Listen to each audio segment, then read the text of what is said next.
ఒక హిస్టారికల్ తీర్పు తర్వాత నేను చాలా ఎలక్షన్ చూసాం.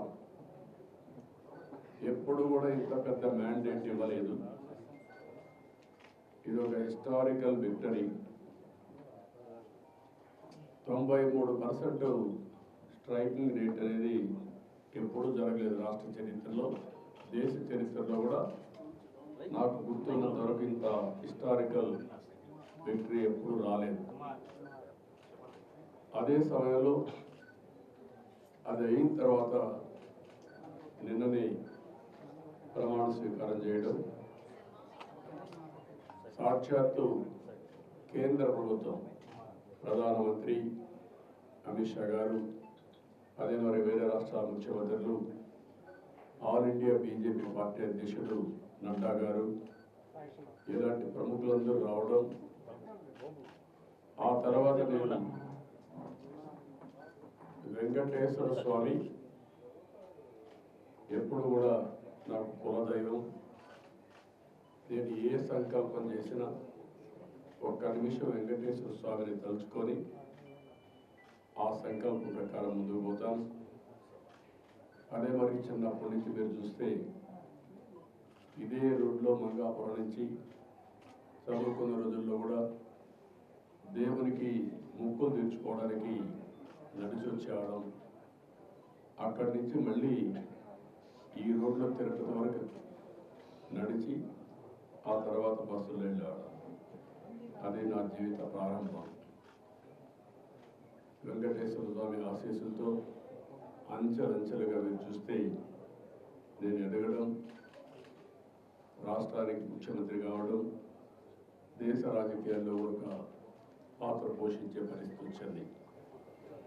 2003 నేను వెంకటేశ్వర స్వామికి పట్టు వస్త్రాలు సమర్పించే సాంప్రదాయం బ్రహ్మోత్సవాల సందర్భంగా ఆ రోజు నేను వచ్చేటప్పుడు క్లేమోర్ మైన్స్, ఆ క్లేమోర్ మైన్స్ చూస్తే ఎవ్వరు కూడా బతకలేరు. అలాంటిది సాక్షాత్తు వెంకటేశ్వర స్వామి నన్ను బతికించాడు. దానికి కారణం అనేకం కావచ్చు.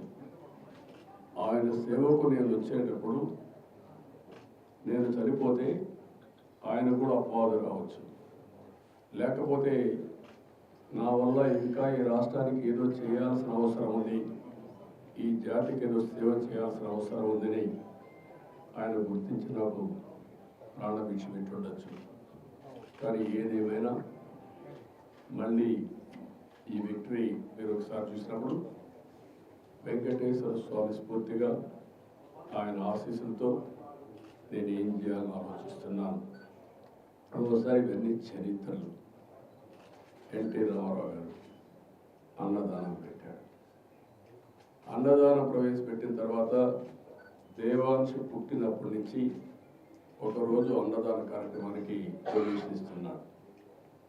అంటే ఒక మెమరీ మీరు ఒకసారి చూస్తే వాళ్ళ గ్రేట్ గ్రాండ్ ఫాదర్ అన్నదాన కార్యక్రమం పెడితే గ్రాండ్ సన్ ఒకరోజు కాంట్రిబ్యూట్ చేసే పరిస్థితి వచ్చిందంటే ఇది ఒక అరుదైన అనుభవం. అయితే నేను ఎప్పుడు వెంకటేశ్వర స్వామిని ఒకే కోరుకుంటాను. ప్రతిరోజు నేను ఎక్కువ పూజలు చేయను. చాలా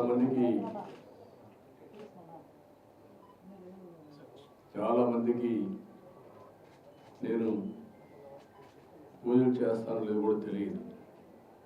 కానీ నేను వెంకటేశ్వర స్వామికి పవిత్రమైన మనసుతో నిద్రలేసి బయట వచ్చేటప్పుడు ఒక్క నిమిషం ధ్యానం చేస్తాను, ప్రార్థన చేస్తాను. ఆ ప్రార్థనలో ఒకే విషయం కోరుకుంటాను, రాష్ట్రం సుభిక్షంగా ఉండాలి. ఇటీవల కాలంలో మీరు ఆలోచిస్తే నేను చేసే సింపుల్ ప్రేయర్, ప్రపంచంలోని భారతదేశం అగ్రస్థానంలో ఉండాలి, భారతీయుల్లో తెలుగు జాతి అత్యున్నతమైన స్థానంలో ఉండాలి, భారతీయులు ప్రపంచం మొత్తం నెంబర్ 1గా ఉంటే అందులో 30% తెలుగు వాళ్ళు ఉండాలి. అదే సమయంలో నేను వెంకటేశ్వర స్వామి కోరుకునేది సంపద సృష్టించడం ఎంత ముఖ్యమో సృష్టించిన సంపద పేదవాళ్ళకి వెళ్ళాలి. సంపదగా కొంతమందికి పరిమితం కావడం కాకుండా పేదరికం లేని సమాజం, zero poverty nation, zero poverty state, zero poverty district, ఇవి జరిగినప్పుడు అందరూ కూడా మెరుగైన జీవన ప్రమాణాలతో ముందుకు పోయే పరిస్థితి వస్తుంది. అదే సమయంలో ఆర్థిక అసమానతను తగ్గించాలి. ఒక అతనికి 1,00,000 కోట్లు, ఒక అతనికి రోజుకు 100 రూపాయలు లేని పరిస్థితి. ఇవన్నీ కూడా ఏ విధంగా సాధ్యము అని ఆలోచించినప్పుడు ప్రభుత్వం వల్ల సాధ్యం, ప్రభుత్వ విధానాల వల్ల సాధ్యం. ఒకప్పుడు హైదరాబాద్లో నేను ముఖ్యమంత్రి అయినప్పుడు, నేను ఇప్పుడు కూడా గుర్తుపెట్టుకుంటున్నా, 1.0 95 CBN రోడ్, అది 95లో ప్రారంభమైంది. అంతవరకు పరిపాలన అంటే సెక్రటరియేట్కే పరిమితమైన పరిపాలన ప్రజల మధ్యలో జరిగింది. అనేక కార్యక్రమాలకు శ్రీకారం చుట్టాం, అన్ని ఎలక్షన్లు తెలుసుకుంటూ వచ్చాం. అదే సమయంలో మీరు చూస్తే ఆ రోజు చేసిన అభివృద్ధి తర్వాత వచ్చిన ఫలితాలు చూసిన తర్వాత ప్రపంచంలో ఉండే అధినేతలంతా హైదరాబాద్కి రావడం మొదలుపెట్టారు. నేను పిలవలేదు ఇవన్నీ, వాళ్ళే వచ్చారు. ఎందుకంటే ఒక మంచి జరిగితే ప్రపంచం అంతా గుర్తిస్తుంది. ఆ గుర్తింపు ఎవరో తీసుకొచ్చాం, దాని ఫలితాలు ఈరోజు అక్కడ అనుభవిస్తున్నారు. అయితే ఇక్కడ ఎందుకు నేను మళ్ళీ ఇక్కడ రాజకీయాలకు వెళ్ళను, అయితే ఇక్కడ నా సంకల్పం ఈరోజు వెంకటేశ్వర స్వామిని కోరుకునేది ఒకటే కోరుకున్నాను. మన భారతదేశానికి ఒక పెద్ద సంపద కుటుంబ వ్యవస్థ. ఇది చాలామందికి అర్థం కాదు. కుటుంబం అంటే ఏమొస్తుంది అనుకుంటారు. భారతదేశంలో కుటుంబ వ్యవస్థ మీరు చూస్తే ఒక ఎనర్జీ రీఛార్జ్ చేస్తుంది, సెక్యూరిటీ ఇస్తుంది, ఒక ఆనందాన్ని ఇస్తుంది. ఎన్ని కష్టాలున్నా పంచుకునే భాగస్వాములు ఉంటారు. ఇలాంటివి చూసినప్పుడు నేను జైల్లో ఉన్నప్పుడు కూడా నన్ను పూర్తిగా ఆదుకునేది కానీ నిలబడింది కానీ మన వ్యవస్థలో కూడా కొన్ని ఉన్నాయి. ఎవరైనా కానీ ఇబ్బందులు ఉంటే ఇలాంటి వచ్చి జైలు పోయినప్పుడు కుటుంబ సభ్యులకి అలో చేసేవాడు 2 సార్లు వారానికి, లేకపోతే లాయర్ని అలో చేసేవారు. అంటే మన వ్యవస్థలో కూడా ఇవన్నీ ఉన్నాయి. అందుకే వెంకటేశ్వర స్వామిని కోరుకునేది, భారతదేశంలో ఉండే కుటుంబ వ్యవస్థ ప్రపంచానికి ఆదర్శం. వేరే దేశాలు ఎలాంటి కుటుంబ వ్యవస్థ ఉండదు. ఇది కొనసాగించే విధంగా, ఈ వారసత్వాన్ని కొనసాగించే విధంగా వెంకటేశ్వర స్వామి కూడా ఆశీర్వదించారు ప్రతి ఒక్కరికి. రెండోది, వెంకటేశ్వర స్వామిని చూస్తేనే కలియుగ దేవుడు, మా ఇంటి విలువెలుపు. ఎప్పుడు కూడా నేను సాటర్డే అయితే బ్రహ్మోత్సవాలు వచ్చిన సీజన్లో ఒక్క పొద్దు నుండి నిష్ఠతో పూజలు చేసిన తర్వాతనే మధ్యాహ్నం భోజనం చేసేవాళ్ళం. ఆ సాంప్రదాయం చిత్తూరు జిల్లాలో చాలా కుటుంబాల్లో ఉంది.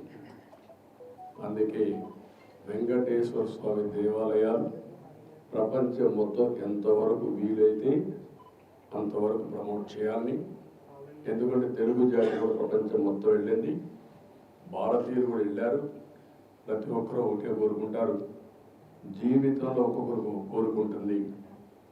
ఎవరైతే క్రిస్టియన్స్ ఉంటారో వాళ్ళంతా జెరూసలేం వెళ్తారు, ముస్లిమ్స్ అంతా మక్కాకి వెళ్తారు. కలియుగ దేవుడైనటువంటి వెంకటేశ్వర స్వామిని ఒకసారైనా కలవాలి, చూడాలి, బ్లెస్సింగ్స్ తీసుకోవాలనుకుంటారు. ఎన్నిసార్లు వచ్చినా మళ్ళీ రావాలి అనే ఉద్దేశంతో ఇక్కడికి వస్తూ ఉంటారు.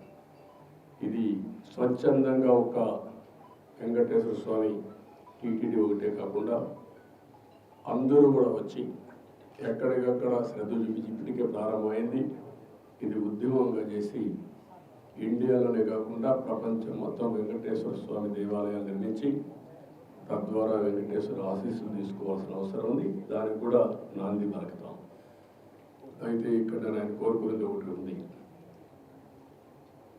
ప్రపంచం మొత్తం తెలుగు ఇండియన్స్ బాగుండాలి, దాంట్లో అగ్రస్థానంలో తెలుగు జాతి ఉండాలి.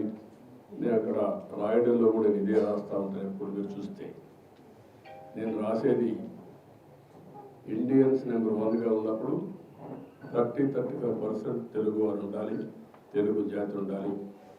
అదే తెలుగుదేశం పార్టీ, అదే మా నాయకుడి కళ.